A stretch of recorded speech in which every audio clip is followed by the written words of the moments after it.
சேனக்கிழங்கு வறுவல் நிறைய எண்ணெயே தேவையில்ல. நான் கொஞ்சமா செய்றதுக்கே 2 ஸ்பூன் எண்ணெய் தான் விட்டுருக்கிறேன்.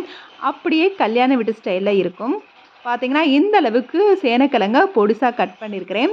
ரொம்ப மெல்லிசா கட் பண்ணா நம்மளுக்கு வேகமா வெந்துரும். நல்லா கட் பண்ணி வாஷ் பண்ணி வச்சிருக்கிறேன். ஃபர்ஸ்ட்டு இத வந்து வேக வச்சிரலாம்.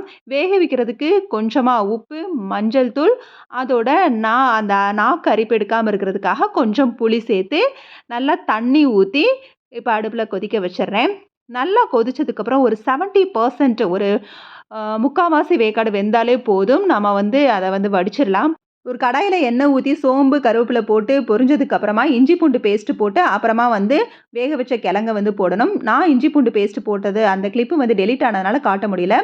நம்ம கிழங்க போட்டதுக்கு அப்புறமா மிளகாய் தூள், கரம் மசால் தூள் போட்டு நல்லா வதக்கி விட்டுக்கணும். 5 நிமிஷம் வதங்குனதுக்கு அப்புறம் அதில மிளகு தூளும், தேவைப்பட்டா கசூரி மேத்தியும் சேர்த்து இறக்கிக்கலாம்.